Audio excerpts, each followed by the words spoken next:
Hey, it's Billy Hollowell. Welcome to Pure Talk. I am here today with actor, producer Kirk Cameron. How you doing today, Kirk? Hey, I'm doing great. Good to talk with you, Billy. Well, it's always good to see you. So, you have been one of the most powerful voices over the last couple of decades on marriage and family, and I always appreciate the things that you put out. And among many projects, there's a film from 2008 called Fireproof that we now actually have on the Pure Flix platform. And I wanted to ask you about this movie because it continues to resonate with audiences. And I wanted to kind of pick your brain on why you think it continues to sort of mean so much to so many people. I think I know why, but it continues to surprise me and astound me the way that God has used that movie in so many people's lives. This is a true story. Just last Sunday, just 2 days ago, I was at church, and we have a tiny little church of about 25 people. And as I'm going out to my car to leave, a guy comes running up to me with tears in his eyes, and he says, "I have to tell you something. I am going through the worst thing in the world in my marriage right now, and my friend made me watch Fireproof last night. And I'm watching this movie saying, that is my life being, shown in front of my eyes on the screen. I come to church this morning, and you're here." He's like, "This is blowing my mind." He's like, "Man, I'm in the eye of the hurricane right now with my wife, and I have 2 kids, and I don't know what to do, but I just know that God's trying to get my attention." So I was kind of blown away, and we talked together, and we prayed together after that. And I think it's because nobody wants to fail when it comes to marriage and family. Nobody goes into that thinking, "Hey, this is okay if this all falls apart and blows up." They want to get it right because they know that if things are right in their home, things are right in life. If things are not right with their marriage and with their children, who cares how great stuff is at the office? Right.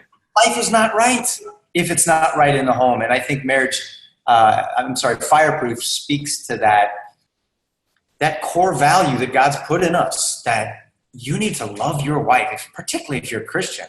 You are called to be Christ to her, to lay down your life for your bride, and to love and lead your children to be faithful, to advance the kingdom.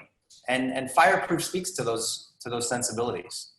Well, and you've had a massive platform, and you could talk about anything you want to talk about, but over the years you've focused on faith, but again, really focused on family and marriage. And I'm just curious, why that area? Why have you made that decision to be so focused in helping families and marriages? I think you're right. There are so many great causes that we can give ourselves to. And I think that not everyone should be leaning into the same cause because the kingdom encompasses everything from missions to marriage to money to medicine, politics. We're here to create an entire culture. And for me, I look to where God is opened doors of opportunity. So I'm an actor. And early on in my life, I got married. I got engaged when I was 19. I was married when I was 20 in the middle of growing pains. And Chelsea and I, married for 27 years now and have 6 children. So for me, the opportunity to speak from experience on this subject is big because I'm up to my ears in it right now. As an actor, God gave me an opportunity to be on Fireproof. And that movie spoke to a lot of people. So I say when the door is open and you have lots of fuel in your tank, like go through that door until God shuts the door. And that's just what I've been doing. Marriage and family has been a very natural area for me to focus. And it's interesting because you've been in show business a long time and you've carved out a really fascinating niche and you're helping so many people. And this is sort of a loaded question, but what's the hardest lesson that you've learned? Again, you've had a long career along the way working in and around Hollywood. What's one of the biggest lessons or hardest lessons? What's the toughest lesson maybe that you had to learn in that process? That's a good question.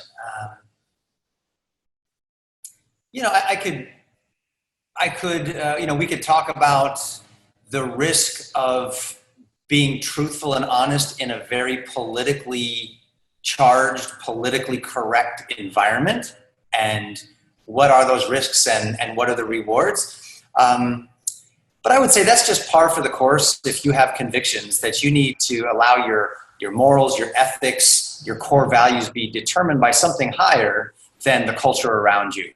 That's just sort of 101 for being a person of faith and integrity. But the hardest lesson, I think the hardest lesson is, I think it's really no different in Hollywood than it is if you're in Birmingham, Alabama, or if you're in Houston, Texas, or if you're in New York, New York. I think it's the lesson that apart from God, I really can do nothing. That if there's anything good in me, it's got to be the Spirit of God abiding in me, producing good fruit, because left to my own devices, I'll end up probably making a mess of things. So even if I've got a great career, even if you've got a great career or a great marriage or a great family, or you just stepped into a lot of money, if you're not connected with God, I've learned you end up squandering the best things that God's given to you. And you can do that in Hollywood and you can do that anywhere else. And so my hard lesson has been, don't think that you've got it all together.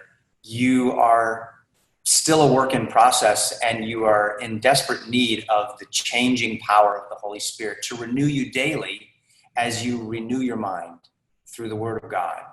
Don't be transformed. I'm sorry. What does Scripture say? Don't be conformed, right, to the pattern. Yeah, to the pattern of this world, but be transformed by the renewing of your mind. So change the way you think by reading the Word of God, and that begins to sanctify and change you. And then the things that you end up doing fall in line with the will of God, which produces the blessings of God. So that's a basic lesson for anybody, me included. One of the things I love about your story is going through Hollywood with the mega fame and then having this heart change, this life change. Do you ever think about what your life would be like had you not had that heart change?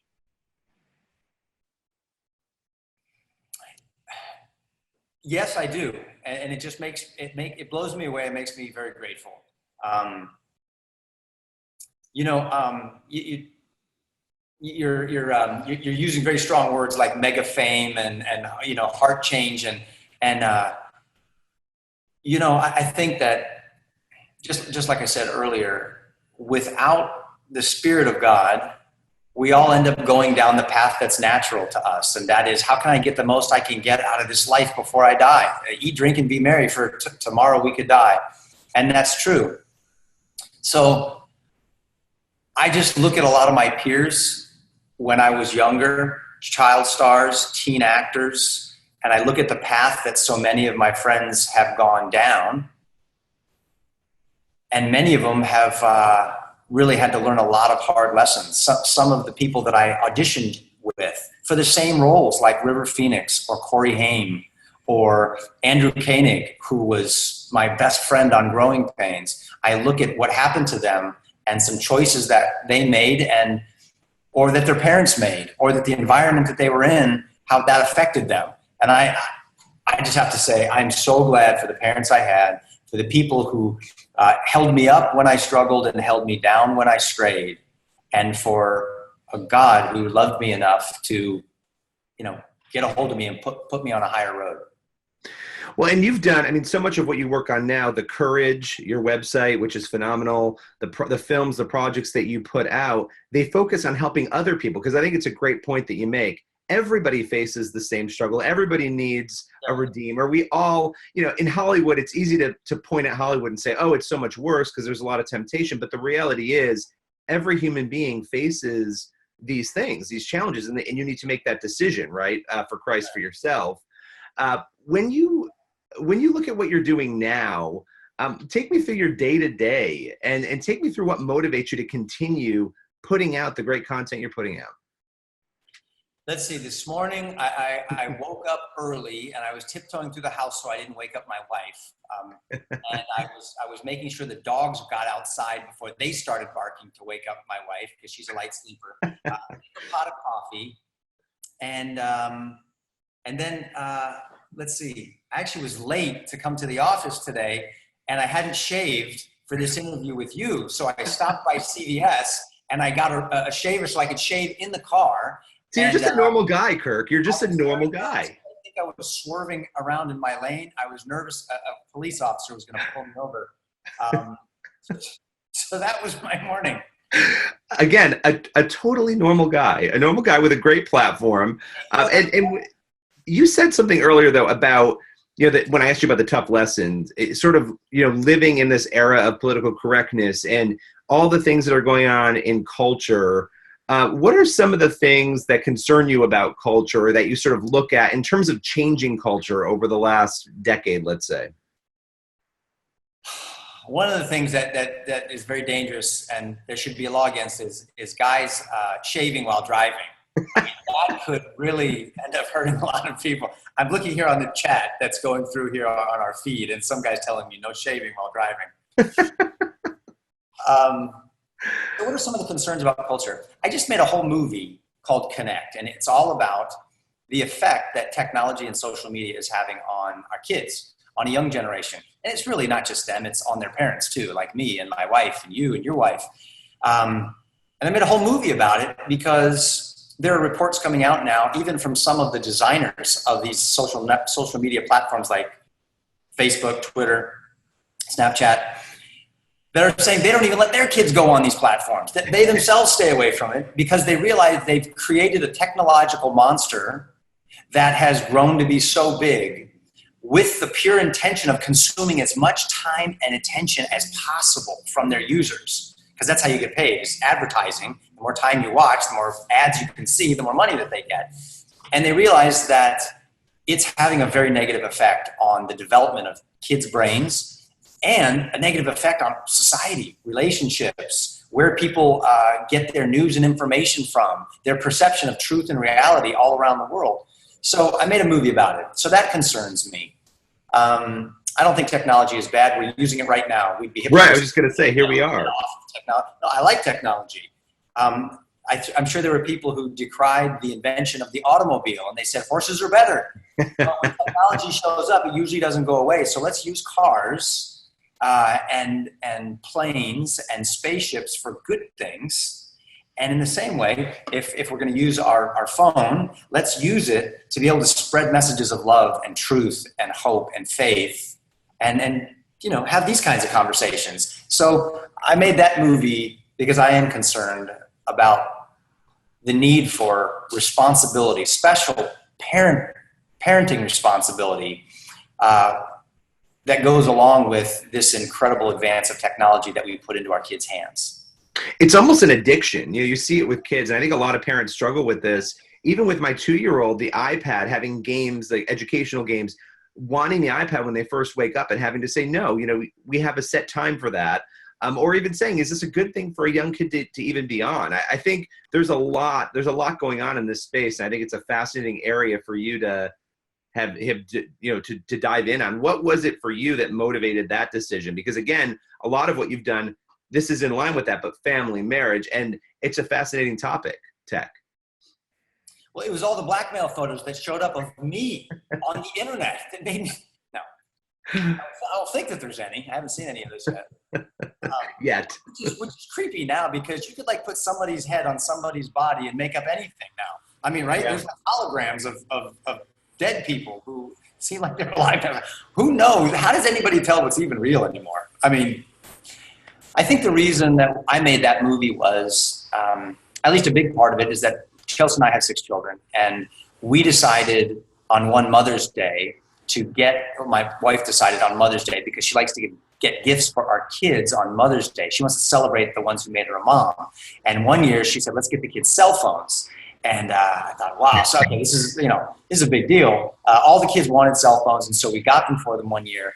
And that's when we realized just how addictive they can be.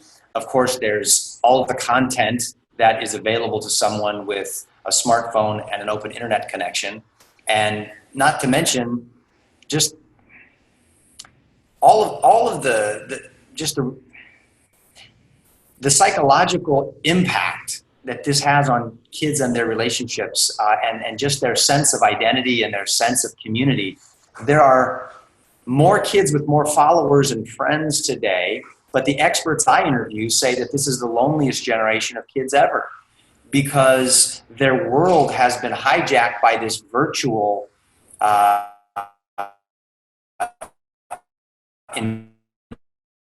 environment where they think they have, but it's virtual. And one comment from a friend that is then turned into 5,000 friends, heaping abuse or insults on a kid can lead them into depression, anxiety, and more suicide now than before. And they can't get away from it because they're on their phone till 11, 12 o'clock at night, waking up in the middle of the night to see if everyone still thinks that they're fat or dumb. It's true. And, when you and I were kids, we'd go to school and there was the bully. We'd come home and tell our parents, or we'd tell the coach. And then, we had dinner with our family and did our homework and played basketball. Kids today are playing basketball video games rather than basketball. And I'm not trying to make a general sweeping statement for everybody, but kids' worlds are being consumed by this virtual environment, and they can't get away from it, and it's having big effects. Well, and at the same time, and you and I have talked about this a lot, my view has been, you look at Hollywood and the content coming out of Hollywood, we're all on cell phones, iPads, computers all the time. A lot of that content in the media is coming at people more than ever before too. And it seems like, there have been a lot of changes in the types of content, what's being put out there. Prime time is sort of a difficult time to find family-friendly programming to watch. So as somebody who's been in Hollywood for a long time, who has seen it, what are some of the trends you've seen? Do they trouble you? Do they not, in terms of the actual content that's coming at people as well, in addition to what you just discussed? I think the thing that the older I get, and the more experience that I have in this industry, I know that the people who loves your kids more than anyone else, and who wants what's best for your kids more than anyone else, it's you as their parent.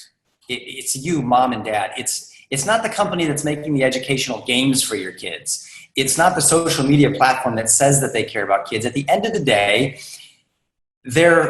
most of them are more than likely doing what they do because that's their job and they need to make money. And the way that you are able to run a company is by increasing sales. And if that's advertising on a social media platform or through a video game, at the end of the day, you have to be the one who protects your kids and directs what your kids see and what they don't see, who their friends are and who their friends aren't.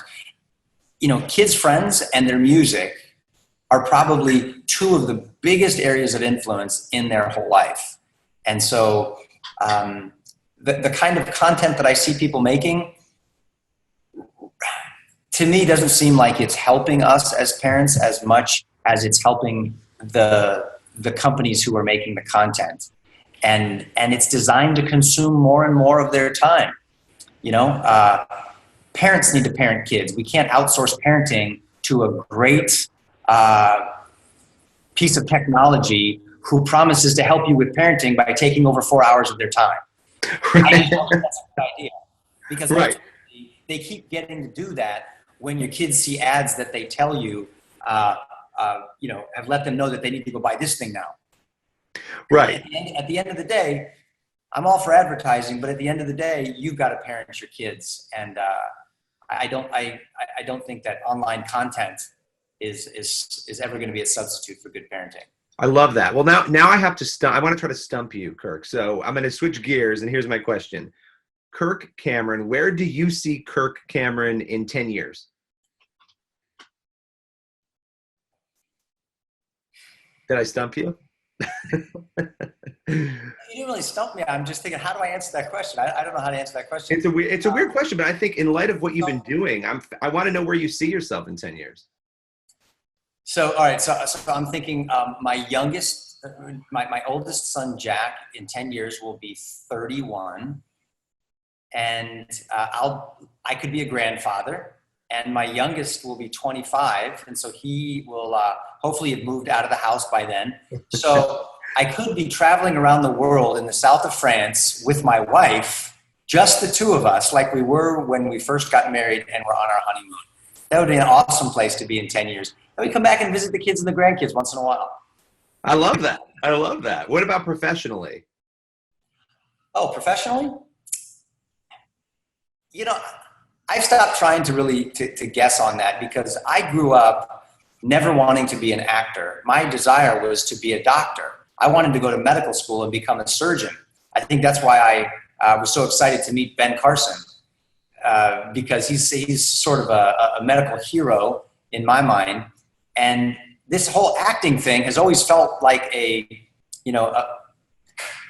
sort of a parentheses to what it is that I've always wanted to do. And here I am, 47, and I'm working on projects I never thought I'd work on. I grew up as an atheist, and I'm a Christian. I mean, God has plans for me that I don't seem to know much about with regard to the future. So I'm just hanging on, trying to be faithful. We'll see where it goes. I love that response. Maybe I'll go back to college and I'll become, like, I don't know, an assistant. Or a doctor, maybe. Maybe you'll become a doctor, like late in life. That's right. But it's interesting. Someone pointed this out once, that Jesus was called the great physician. And I don't know that he was cutting people open and performing that kind of surgery, but he would heal people. And the greatest healing he accomplishes is the healing of the soul. He's a heart doctor in the truest sense. He can transform the heart. And as someone who's been able to work on projects that you see on Flix all the time, Fireproof or Way of the Master or whatever else, we're joining in the work of the great physician to heal hearts and to save souls. So in a way, I'm sort of part of that work already. I love it. Well, listen, Kirk, thank you so much for joining us today. Everyone else, tune in next week for another episode of Pure Talk. Have a good one. Here's the deal. PureFlix.com has 6,500 titles you can watch right now. That's way too many to show you in just 90 seconds, but you know what? Here we go.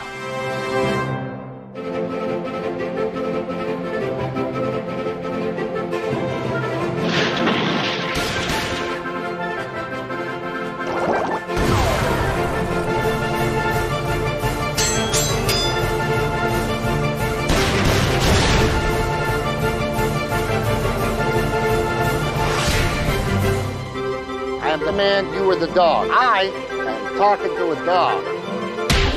How many times do you know the directions to your house, but you listening to the phone?